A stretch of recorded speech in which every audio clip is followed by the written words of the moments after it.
Hello students, welcome to दक्षिणा ई classroom. दक्षिणा के ई क्लासरूम में बेटा आपका बहुत बहुत स्वागत है। और आज आप मेरे साथ एक बेसिक कंसेप्ट पढ़ने वाले, एक पॉइंट जो बेसिकली आपके इस चैप्टर में बिल्कुल भी नहीं आएगा, जो आपके मूवमेंट लोकोमोशन में पढ़ाया जाएगा, आपको नर्वस सिस्टम में पढ़ाया जाएगा। एक ऐसा पॉइंट जो इन दोनों चैप्टर्स में तो आएगा ही डेफिनेटली, लेकिन यहाँ पर वो पॉइंट समझना, वो कंसेप्ट समझना आपके लिए बहुत ज़्यादा इम्पोर्टेंट है। आज के लेक्चर में बेटा हम यही कुछ करने वाले, इसी पॉइंट के बारे में स्टडी करने वाले। तो आइए मेरे साथ आज इस लाइव लेक्चर को देखते हैं। लेक्चर बेटा मैं यहाँ से शुरू करूँगा और आपसे बोलूँगा कि मस्कुलर कॉन्ट्रैक्शन, इस कंसेप्ट को आपको समझना है। मस्कुलर कॉन्ट्रैक्शन को क्या होती है मस्कुलर कॉन्ट्रैक्शन, तो समझो। मसल कॉन्ट्रैक्ट करती है हमारी बॉडी में। ह्यूमन शरीर में बहुत अलग अलग टाइप की मसल्स होती हैं। तो अगर मैं ह्यूमन बॉडी के अंदर मसल्स की बात करूं तो हमारे पास डिफरेंट टाइप है। They can be smooth muscles, they can be skeletal muscles, they can be cardiac muscles. अभी के लिए इन तीनों में से जो मसल हमारे लिए समझना जरूरी है वो कार्डियक मसल है। अदरवाइज ये तीनों मसल्स आप अपने सिलेबस के अंदर पढ़ेंगे। कार्डियक मसल्स यहाँ हम जरूरी थोड़ा इंपॉर्टेंस है, क्योंकि हम हार्ट के स्ट्रक्चर को देखेंगे। हम देखेंगे हार्ट कॉन्ट्रैक्ट करता है। हार्ट कॉन्ट्रैक्ट करता है तो एग्जैक्टली हार्ट की जो वॉल होती है वो बेटा मायोकार्डियम की होती है। तो मायोकार्डियम जब कॉन्ट्रैक्ट करता है तो बेसिकली हार्ट कॉन्ट्रैक्ट करता है। तो मायोकार्डियम जो कार्डियक मसल का बना हुआ है वो क्यों और कैसे कॉन्ट्रैक्ट कर रहा है, ये वाला कंसेप्ट हमारा समझना जरूरी है। जब हम देखते हैं बेटा तीनों की तीनों, कोई भी मसल उठा लो, ये मसल प्रोटीन्स के बने हुए हैं। Muscle proteins which are contractile. कैसे होते हैं? कॉन्ट्रैक्टाइल। तो कॉन्ट्रैक्टाइल ऐसे मसल प्रोटीन्स हैं जो इन तीनों मसल्स में मिलते हैं। ऐसे प्रोटीन्स जो कॉन्ट्रैक्ट कर सकते हैं, रिलैक्स कर सकते हैं, छोटे हो सकते हैं, बड़े हो सकते हैं। तो जब ये कॉन्ट्रैक्टाइल प्रोटीन्स जो हार्ट की वॉल में पड़े हैं, ये कॉन्ट्रैक्ट रिलैक्स करते हैं, ये मसल प्रोटीन्स इस तरीके से पड़े होते हैं, तो मसल क्या करना शुरू करती है? कॉन्ट्रैक्ट करना शुरू कर देती है। क्या आपको मेरी बात क्लियर हो रही है? अगर हाँ तो हम आगे बढ़ते हैं। बेटा हमारे पास कंडीशन क्या है? एक मसल कॉन्ट्रैक्ट कर रही है, तो कॉन्ट्रैक्ट क्यों करेगी? क्योंकि एक मसल को सिग्नल मिल रहा है। तो हम कहते हैं ये जो सिग्नल है ये डिफाइन करता है, सिग्नल आता है और इसके रिस्पॉन्स में मसल का कॉन्ट्रैक्शन होता है, राइट। ये सिग्नल कैसा है? ये बेटा न्यूरल सिग्नल है। न्यूरल बोलो, इसको बोल सकते हो न्यूरल की जगह नर्वस। ये नर्वस या न्यूरल सिग्नल है जो एक मसल को कॉन्ट्रैक्ट करवा रहा है। क्या आपको बात क्लियर हो रही है? ये न्यूरल सिग्नल आया कैसे? हाउ? ये आया एक नर्व की मदद से। किसकी मदद से? नर्व की मदद से। तो एक नर्व एक अपना neural signal to a muscle लेके आई, नर्व ने सिग्नल दिया, मसल ने कॉन्ट्रैक्ट करना शुरू किया। इतना बात क्लियर हो रहा है? ये क्यों मैं आपको बार बार ऐसा वाला बात पढ़ाए जा रहा हूँ? इन दोनों के बीच में बेटा आपको मैं कोई रिलेशन समझाना चाहता हूँ, तब जाके आपको हार्ट का एक्चुअल कॉन्ट्रैक्शन एंड रिलैक्सेशन वाली पूरी की पूरी बात आपको क्लियर होगी। यहाँ तक आपके लिए क्लियर है बेटा? तो हम आगे बढ़ते हैं। ये बेटा जब हम नर्व का स्ट्रक्चर देखते हैं तो जो नर्व है it is made of neurons. एक नर्व अलग अलग न्यूरॉन्स की बनी हुई है। तो मैं क्या करता हूँ आपके लिए यहाँ पे एक न्यूरॉन का स्ट्रक्चर बना देता हूँ बेसिक सा।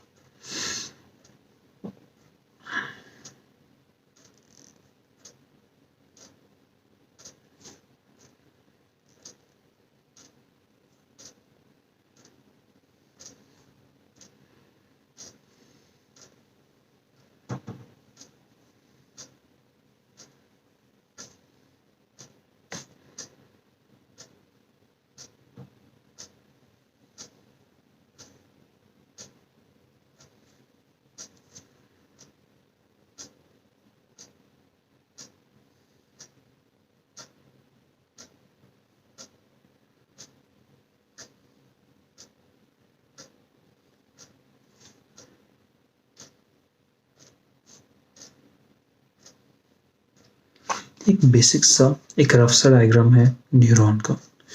न्यूरॉन में ये वाले जो स्ट्रक्चर्स होते हैं इनको हम लोग टर्म करते हैं डेंड्राइट्स।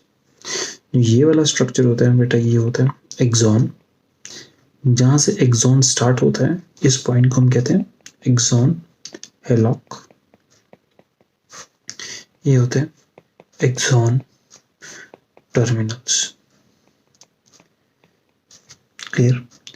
अब कंडीशन क्या है कि जो ये डेंड्राइट्स होते हैं ये किसी दूसरे एक्सॉन के साथ जॉइंट होते हैं, तो यहाँ पे इनके पास दूसरे एक्सॉन के साथ एक्सॉन के टर्मिनल के साथ कनेक्शन, यानी ये एक्सॉन टर्मिनल है किसी दूसरे न्यूरॉन का, तो उसका इस डेंड्राइट के साथ कनेक्शन है। यानी ये एक्सॉन टर्मिनल, ये हमारा एक्सॉन टर्मिनल, ये इस हमारे वाले डेंड्राइट के साथ कनेक्शन रखते हैं। इतना क्लियर? पक्का क्लियर हो गया? अगर हो गया तो आगे बढ़ो। तो देखो हमारे पास नर्व सिग्नल आया और ये सिग्नल कैसे मूव करता है? सिग्नल मूव करता है एक्सॉन टर्मिनल 1 फर्स्ट एक्सॉन का, डेंड्राइट ऑफ एक्सॉन 2। डेंड्राइट से जाएगा, sorry, dendrite of neuron 2, dendrite से एक्सॉन में जाएगा और फिर एक्सॉन टर्मिनल में जाएगा और एक्सॉन टर्मिनल से नेक्स्ट न्यूरॉन। ठीक है बेटा? अब जब नर्व सिग्नल इस तरीके से मूव कर रहा होता है तो इस दौरान क्या होता है? इस दौरान क्या होता है तो मुझे यहाँ पे आपको न्यूरॉन का स्ट्रक्चर पढ़ाना पड़ेगा। Neuron structure. न्यूरॉन के जब स्ट्रक्चर की बात करते हैं तो न्यूरॉन की मेम्ब्रेन को बेटा हम लोग ऑब्जर्व करते हैं। न्यूरॉन की मेम्ब्रेन हम समझेंगे तो हमें न्यूरॉन का स्ट्रक्चर और उसकी फंक्शनिंग और बाकी डिटेल्स हमें बहुत ही इफेक्टिवली क्लियर हो जाएंगी। न्यूरॉन की जब बेटा हम लोग मेम्ब्रेन को ऑब्जर्व करते हैं तो हमें कुछ चीज़ें, हमें कुछ बातें देखने को मिलती हैं। मेम्ब्रेन के पास कुछ ना आपके पास पाथवेज होते हैं। हम कहते हैं न्यूरॉन की मेम्ब्रेन के पास कुछ पाथवेज हैं और पाथवेज को हमारे पास अलग अलग कर सकते हैं कैटेगराइज। सबसे पहले लीक चैनल्स, लीक चैनल्स, दूसरे केमिकल लाइगैंड चैनल्स, तीसरा वोल्टेज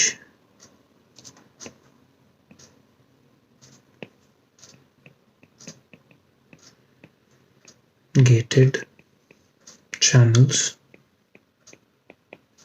और चौथा सोडियम पोटेशियम पंप।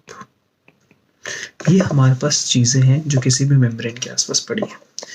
अगर ये मेम्ब्रेन के आसपास पड़े हैं तो बेटा हम लोग इनके फंक्शन को समझते हैं। मेम्ब्रेन के, हमारे न्यूरॉन की मेम्ब्रेन के आसपास, या सॉरी आसपास नहीं कहूँगा, न्यूरॉन के मेम्ब्रेन के ऊपर पड़े हैं ये सब स्ट्रक्चर्स। तो ये स्ट्रक्चर्स वहाँ कर क्या रहे? Let's see. लीक चैनल्स, ये लीक चैनल्स क्या करते हैं? ये हमेशा ऑलवेज दे आर ओपन, हमेशा खुले हुए होते हैं। एंड लीक, लीक लीक यानी चीज़ों को अपने अंदर से लीक होने देते हैं। Ions across itself according to potential gradient, according to potential gradient नहीं बोलो, concentration gradient। समझाऊंगा बेटा, अभी आप साफ साफ देखते रहो। लीक चैनल्स क्या करते हैं? मेम्ब्रेन में पड़े और चीज़ों को, आयंस को एक तरफ से ऊपर, अंदर से बाहर या बाहर से अंदर अलाउ करते हैं according to the concentration gradient. अगर किसी चीज़ की कॉन्सेंट्रेशन अंदर ज़्यादा है तो अंदर से बाहर जाने देंगे, या बाहर ज़्यादा कॉन्सेंट्रेशन है तो बाहर से अंदर आने को हेल्प करेंगे। ये कौन कर रहे हैं? ये leak channels.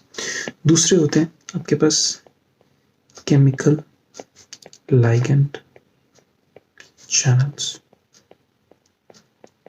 Chemical ligand channels क्या करते हैं? They open when a chemical binds to it and then allows one way movement of ions। जब इनके साथ कोई केमिकल बाइंड कर जाता है तो आयंस एक तरफ से दूसरी तरफ आना शुरू करते हैं। तीसरा देखो, वोल्टेज गेटेड, ये बहुत इंपॉर्टेंट कंसेप्ट है बेटा, चैनल्स। ये वोल्टेज गेटेड चैनल्स दो तरीके से होते हैं, एक होते हैं sodium voltage gated channels, potassium voltage gated channels. ये ओपन होते हैं कब? Open when the potential, electric potential होगा ना, फिजिक्स वाला, उसकी बात कर रहे हैं। When the potential of membrane reaches a defined value। क्या मतलब?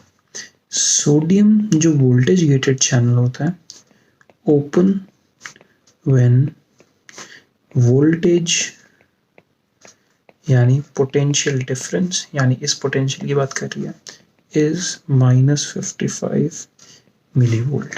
okay beta, and potassium voltage gated channel open when potential difference yani voltage is +30 millivolt।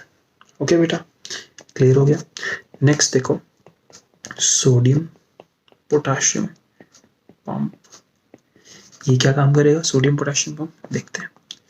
Sodium potassium pump uses ATP, पहली चीज एटीपी यूज करता है। Second point, pump sodium outside, 3 sodium, 3 sodium को बाहर pump करेगा, and 2 potassium inside the neuron membrane. यानी neuron की membrane में लगा हुआ जो ये सोडियम पोटेशियम पंप है, तो ये सोडियम के 3 आयंस को बाहर फेंकेगा, पोटेशियम के 2 आयंस को अंदर लेके आएगा, एटीपी का इस्तेमाल करेगा ये सोडियम पोटेशियम पंप। इतना आपको क्लियर हो बेटा? तो आपके पास मेम्ब्रेन में एसोसिएटेड ये 4 स्ट्रक्चर्स, ये 4 चैनल्स आपको क्लियर हुए, इनका फंक्शन आपको क्लियर हुआ। तो अब ये काम कैसे करते हैं, मेम्ब्रेन के आसपास कंडीशन क्या होती है, ये वाली बात हम लोग सीखेंगे। ठीक है बेटा, आओ देखते हैं। हम लोग देखते हैं बेटा, ध्यान से देखते रहना। न्यूरॉन की जो मेम्ब्रेन होती है, एक सेकेंड, न्यूरॉन जो मेम्ब्रेन होती है बेटा, न्यूरॉन मेम्ब्रेन किस तरीके से होती है? Has sodium chloride, calcium outside and has potassium negatively charged proteins inside। यानी मेम्ब्रेन को ऑब्जर्व करें तो मेम्ब्रेन को ऑब्जर्व करने पे क्या होता है, आपको बाहर सोडियम मिलता है, कैल्शियम मिलता है, क्लोराइड मिलता है, अंदर पोटेशियम, अंदर नेगेटिवली चार्ज प्रोटीन्स। प्रोटीन के आगे नेगेटिव लगा देता हूँ, आपको समझ आ जाएगा। न्यूरॉन की जब मेम्ब्रेन ऐसी पड़ी थी तो बेटा यहाँ पे लीक चैनल्स जो होते हैं, लीक चैनल्स ओपन होते हैं और उसकी मदद से क्या होता है, पोटेशियम बाहर जाना शुरू हो जाता है। लीक चैनल्स की मदद से कौन बाहर जा रहा है? पोटेशियम, एंड कुछ सोडियम बाहर से अंदर आ रहा होता है। ये लीक चैनल्स पोटेशियम और सोडियम के लिए होते हैं और यही इस पूरी एक्सप्लेनेशन के लिए सबसे ज़्यादा ज़रूरी है। लीक चैनल्स में पोटेशियम अंदर से जाता है बाहर और सोडियम बाहर से अंदर आता है। अब ये चैनल्स जो होते हैं, leak channels are more in number for potassium, यानी पोटेशियम के लीक चैनल्स ज़्यादा होते हैं। Therefore membrane is more permeable, हम कहते हैं membrane is more permeable for potassium। membrane potassium के लिए ज़्यादा permeable है। तो ऐसी कंडीशन में सोडियम बाहर से अंदर आ रहा है कुछ, अंदर से पोटेशियम बाहर जा रहा है कुछ, लेकिन नेट क्या हो रहा है आप ज्यादातर देखेंगे तो ज्यादा पोटेशियम बाहर जा पाया। तो इस वजह से क्या होता है, therefore membrane develops potential, membrane potential develop कर लेती है।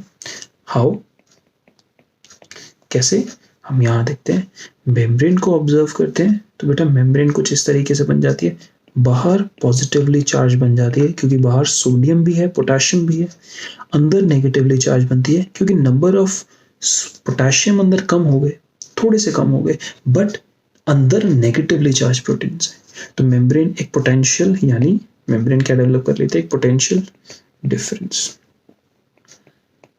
Right, of -70 millivolt value, right बेटा। ये -70 मिलीवोल्ट वैल्यू होती है, इसको हम लोग टर्म करते हैं resting potential, resting potential term करते हैं। यानी एक तरीके से अभी जब कोई न्यूरॉन की मेम्ब्रेन कोई काम नहीं कर रही, यानी न्यूरॉन की मेम्ब्रेन जब रेस्ट कर रही है तो उस टाइम वहां पर क्या है, रेस्टिंग पोटेंशियल है। और रेस्टिंग पोटेंशियल इफेक्टिवली मैं आपको समझाना क्या चाह रहा हूँ, रेस्टिंग पोटेंशियल एक ऐसा पोटेंशियल जब मेम्ब्रेन रेस्ट कर रही है और इस कंडीशन के अंदर हमें ऐसा दिखाई देता है कि मेम्ब्रेन कोई भी काम नहीं कर रही। इसकी वैल्यू बेटा मैंने आपको कितनी बताई, -70 मिलीवोल्ट। यहाँ पे कौन से चैनल्स ओपन है, यहाँ पे आपके पास लीक चैनल्स ओपन है, membrane is more permeable to potassium. Is this statement clear? अगर इतना स्टेटमेंट आपको क्लियर है तो कंडीशन इफेक्टिवली आप देख ही सकते हो ना बेटा, कुछ इस तरीके से होगी कंडीशन, राइट। इसको रेस्टिंग पोटेंशियल कहते हैं।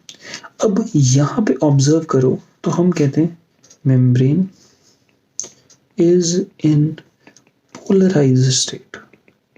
कौन सी state, polarised state.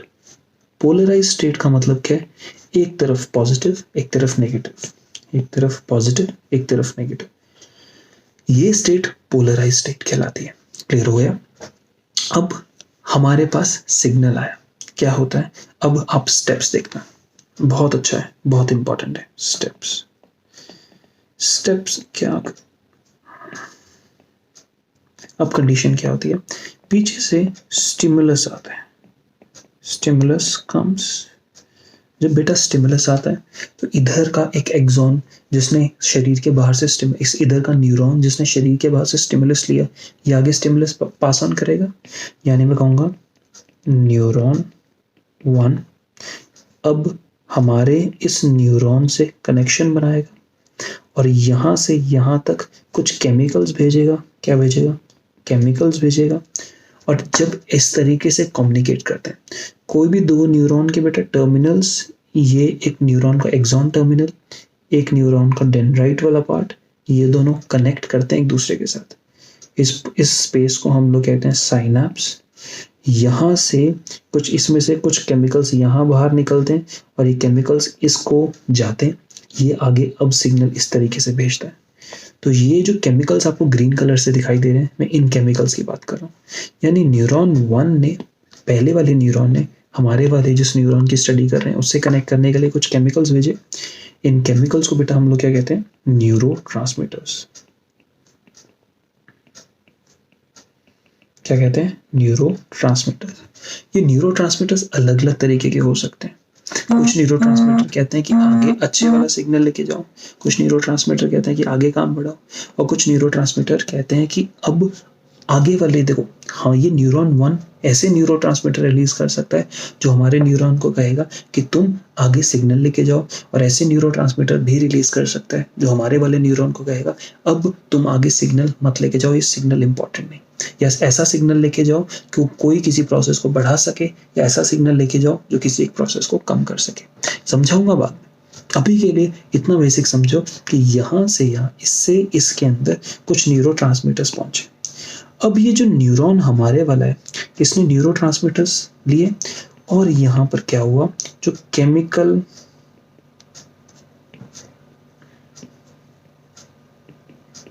Gated channels है ना, केमिकल गेटेड चैनल्स, बेटा अभी बताता हूँ कौन से, ये वाले आपने यहाँ पे देखे ना, केमिकल लाइगेंड चैनल्स बोलो या केमिकल गेटेड चैनल, तो इसका नाम हम वापस वही यूज करते हैं जो हमने पहले यूज किया था, केमिकल लाइगेंड चैनल्स जो थे ये बाइंड करते हैं विद सिग्नल, कौन सा सिग्नल, केमिकल सिग्नल। और जब ये केमिकल सिग्नल के साथ बाइंड करते हैं तो कंडीशन क्या होती, ध्यान से देखिए। यहाँ पे ये आपके पास मेम्ब्रेन है जिसमें बाहर पॉजिटिव अंदर नेगेटिव चार्ज, बाहर सोडियम का अमाउंट है, अंदर पोटेशियम ज़्यादा है, पोटेशियम थोड़ा थोड़ा लीक चैनल से बाहर आया था तो नेट अंदर पॉजिटिव चार्ज बन गया था, नेट बाहर पॉजिटिव चार्ज बन गया था, अंदर नेगेटिव चार्ज बन गया था। ये कंडीशन थी पोलराइज्ड कंडीशन। ठीक है बेटा, अब सिग्नल यहां पर आता है, देखो ये सिग्नल यहां आया,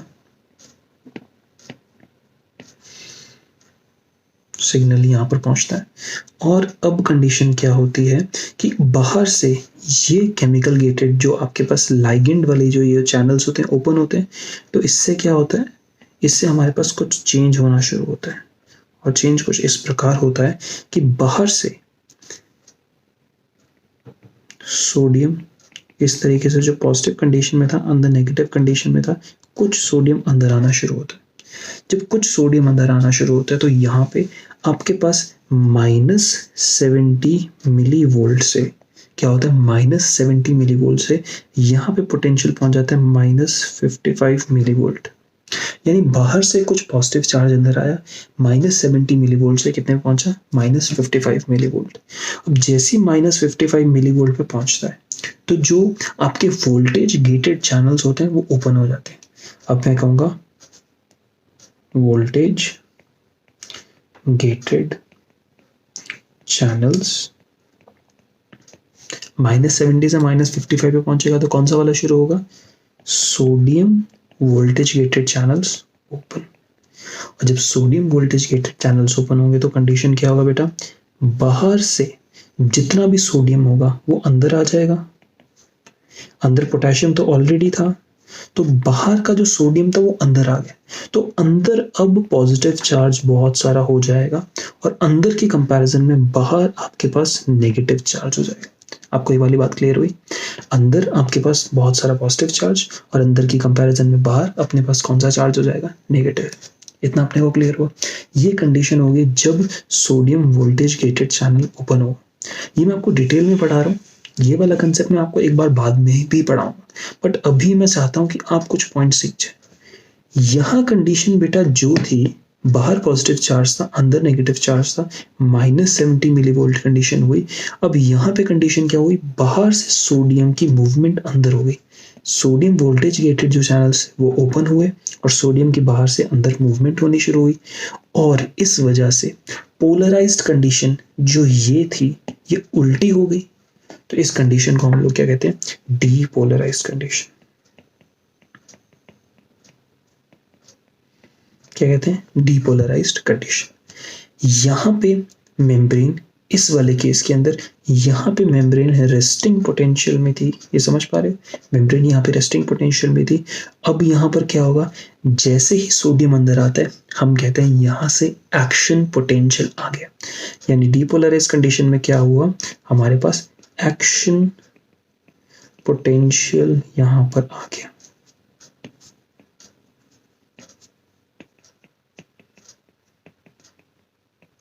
एक्शन पोटेंशियल कम्स। अब यहाँ पे एक्शन पोटेंशियल आया तो अब कंडीशन क्या हुई, पोलराइज्ड से बना डीपोलराइज्ड, राइट।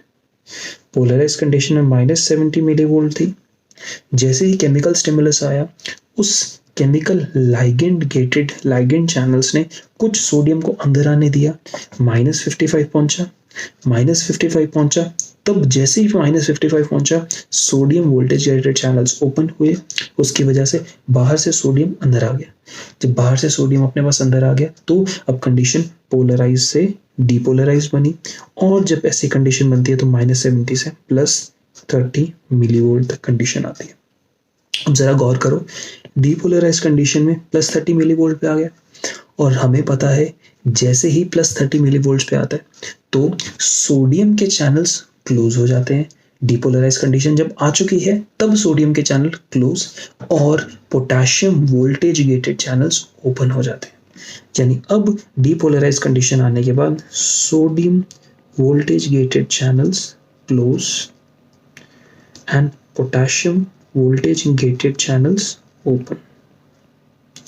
बेटा डीपोलराइज कंडीशन में देखो आपके पास अंदर क्या दिख रहा है आपको, सोडियम पोटेशियम दोनों, और बाहर आपके पास इन दोनों की प्रेजेंस नहीं है। तो अब कंडीशन क्या होगी कि यहां पर ये थी डीपोलराइज्ड कंडीशन, और जब आपके पास potassium voltage gated channel open होंगे तो क्या होगा, मुझे ये बात देखनी। डीपोलराइज कंडीशन में सोडियम भी अंदर, पोटेशियम भी अंदर, और अंदर खूब सारा पॉजिटिव चार्ज, बाहर नेगेटिव चार्ज।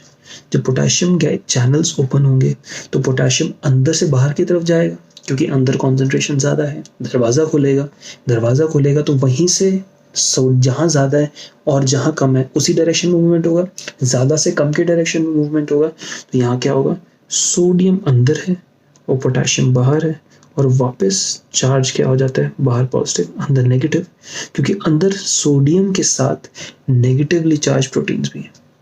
यहाँ पर मैंने अंदर पॉजिटिव क्यों बनाया था, क्योंकि बेटा जब सोडियम पोटेशियम खूब सारे अंदर हो जाते हैं तो जो नेगेटिवली चार्ज प्रोटीन्स होते हैं वो उतना असर नहीं दिखा पाते, उनका नेट इफेक्ट नहीं दिखाई देता। यहाँ पर सोडियम अकेला अंदर है, पोटेशियम बाहर है, तो अंदर जो नेगेटिवली चार्ज प्रोटीन्स हैं उसकी वजह से नेगेटिव चार्ज और यहाँ पे पॉजिटिव चार्ज, राइट। तो डीपोलराइज्ड कंडीशन वापस ओरिजिनल वाले पॉइंट पे माइनस 70 मिलीवोल्ट पे चल जाती है, एंड इस कंडीशन को कहते हैं रीपोलराइज्ड कंडीशन। क्या आपको क्लियर हो गया? तो यानी पहले पोलराइज्ड कंडीशन होती है, फिर डीपोलराइज्ड कंडीशन होती है, फिर रीपोलराइज्ड कंडीशन होती है। इतना आपको स्टेटमेंट समझ आया? ये अगर आपको स्टेटमेंट समझ आया तो यहाँ तक बात क्लियर। बट अब मेरे एक पॉइंट देख, पॉइंट ये है कि बेटा यहाँ पे पोटेशियम बाहर, सोडियम अंदर है। ओरिजिनल लेवल पे हमें सोडियम बाहर चाहिए था, पोटेशियम अंदर चाहिए था, तो हमारे पास तो इधर तो उल्टा हो गया। तो इस प्रोसेस को रिवर्स करने के लिए मैं क्या करता हूँ, यहाँ से एक पीरियड चलाता हूँ जिसको कहते हैं रिफ्रैक्टरी पीरियड। और इस रिफ्रैक्टरी पीरियड के दौरान क्या होता है, सोडियम पोटेशियम पंप चलता है। और जब सोडियम पोटेशियम पंप चलता है तो हम कहते हैं 3 सोडियम को मैं बाहर पंप कर रहा हूं और 2 पोटेशियम को अंदर पंप कर रहा हूं, राइट। तो जब मैं पंप चलाया तो अंदर यहां पर आपको सोडियम दिखाई दे रहा है, बाहर पोटेशियम दिखाई दे रहा है। तो अगर इस रिफ्रैक्टरी पीरियड में पंप चल पड़ा तो अंदर वाला सोडियम बाहर जाएगा और बाहर वाला पोटेशियम अंदर जाएगा।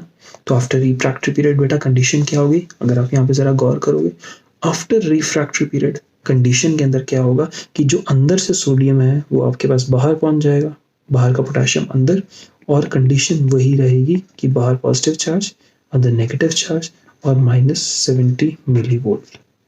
क्या ओरिजिनल पोलराइज्ड कंडीशन आ गई? यस। तो अगर आप पूरा का पूरा पैटर्न या पाथवे समझेंगे तो समझने में आपको मिलेगा स्टेप 1 पोलराइज्ड, उसके बाद डीपोलराइज्ड, उसके बाद रीपोलराइज,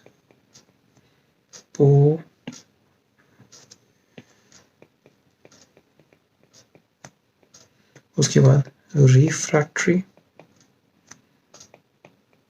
और उसके बाद वापस ये। क्या पूरा पैटर्न क्लियर हो पा रहा है? अगर ये पूरा का पूरा पैटर्न बेटा आपको क्लियर हो पाया तो यहाँ पर आपको कुछ बेसिक पॉइंट समझ आ गए। जब पोलराइज कंडीशन होती है तो बेटा यहाँ पर होता है रेस्टिंग पोटेंशियल, जो होता है -70 मिलीवोल्ट। इसको कहते हैं डीपोलराइज कंडीशन में एक्शन पोटेंशियल, जो होता है +30 मिलीवोल्ट। रिपोलराइज कंडीशन में -70 पहुंच जाता है। एक बात यहाँ पे आपको नहीं बतानी, जब डीपोलराइज कंडीशन आती है तो ये डीपोलराइज कंडीशन इस तरीके से, छोड़ो इस बात को, मैं कह रहा हूँ पोलराइज के बाद डीपोलराइज, डीपोलराइज के बाद रीपोलराइज, और इस तरीके से चला। ये नर्व के अंदर सिग्नल ट्रांसमिट होता है। तो अब आप मेरी बात यहाँ पे मसल के साथ देखना, जो नर्व इम्पल्स होती है ये कहाँ पहुंचती है? मसल के पास। और मसल के पास पहुंचने में क्या करती है? It makes muscle depolarised. Muscle को क्या करती है? डीपोलराइज। मसल डीपोलराइज के बाद जब मसल डीपोलराइज हो जाती है तो यहाँ पे मस्कुलर कॉन्ट्रैक्शन होता है। मसल का डीपोलराइजेशन के बाद मसल का कॉन्ट्रैक्शन होता है। समझ पा रहे हो? तो अगर मैं आपको इस पॉइंट को अगर आपको क्लियर हुआ तो देखो हम हार्ट में कुछ पॉइंट समझते हैं। ह्यूमन हार्ट मसल का ही तो बना हुआ है। तो ह्यूमन हार्ट अगर मसल का बना हुआ तो कैसे हो रहा है? ह्यूमन हार्ट में भी बेटा आपके पास कॉन्ट्रैक्शन एंड रिलैक्सेशन होता है। कॉन्ट्रैक्शन को बेटा हम लोग क्या टर्म करते हैं? कॉन्ट्रैक्शन को हम बोलते हैं सिस्टोल, और फिर रिलैक्सेशन को डायस्टोल बोला करते हैं। ये दो वर्ड्स क्लियर होते हैं। ह्यूमन हार्ट में इधर होता है SA नोड, ये कनेक्टेड है, आपको मैं पढ़ा चुका हूं इससे पहले वाले लेक्चर में, AV नोड के साथ। ये दोनों बेटा क्या है? नोडल टिश्यूज हैं। क्या है? Nodal tissue. और ये नोडल टिश्यू क्या करते हैं? इंपॉर्टेंट बात ये है, दे जेनरेट नर्व इम्पल्स। क्या आप समझ पा रहे हैं?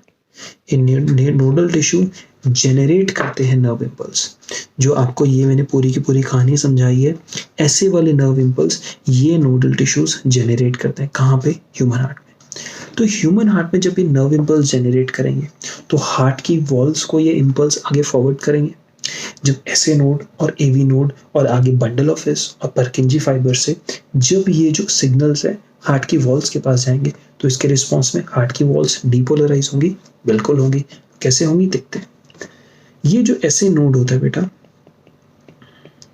SA नोड क्या करेगा? Generate depolarisation. मैं इसको डीपोलराइजेशन के साथ साथ बेटा क्या इसको एक्शन पोटेंशियल बोल सकता हूं? बिल्कुल।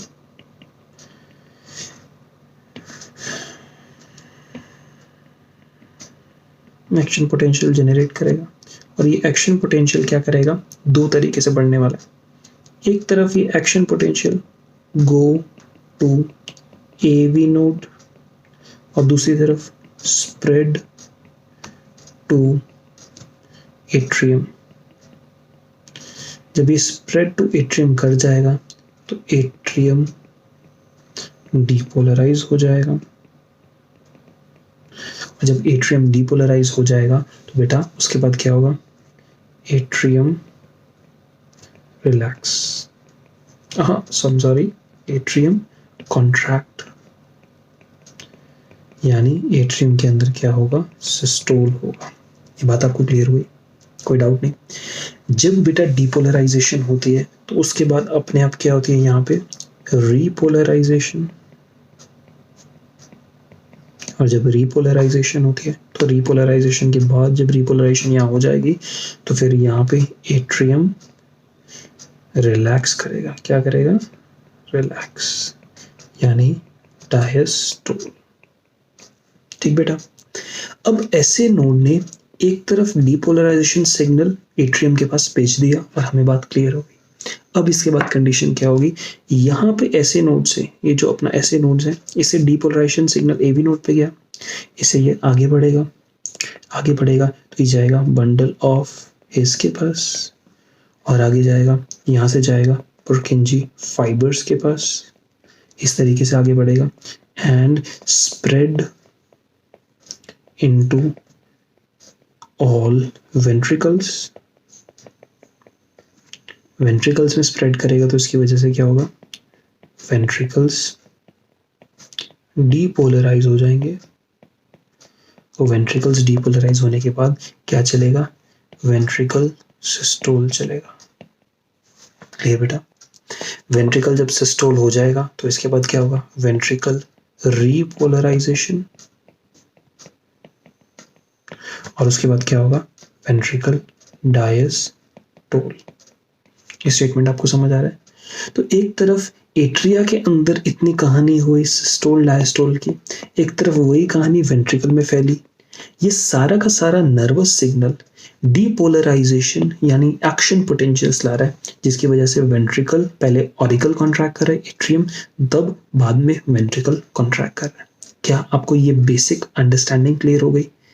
ये बेसिक अंडरस्टैंडिंग बेटा हार्ट के फंक्शनिंग को समझने के लिए बेहद इंपॉर्टेंट।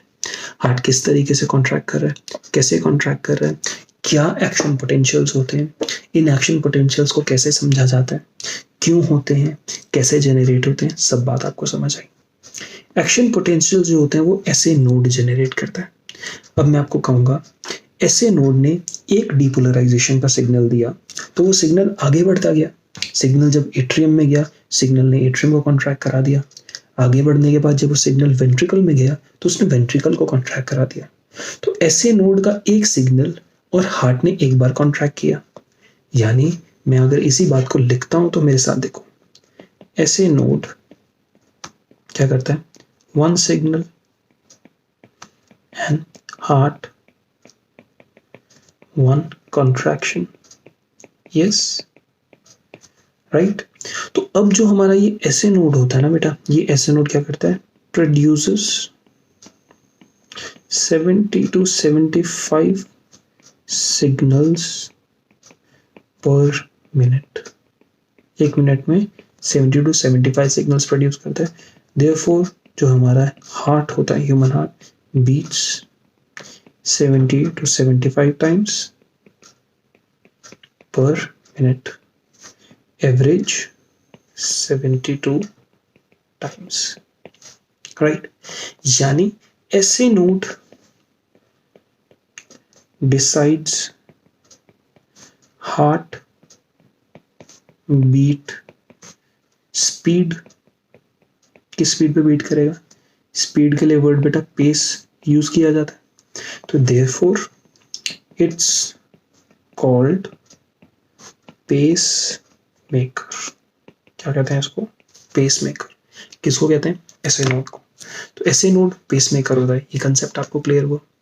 यहाँ पे हमारी बेसिक बातें टोटली बेटा फिनिश होती हैं।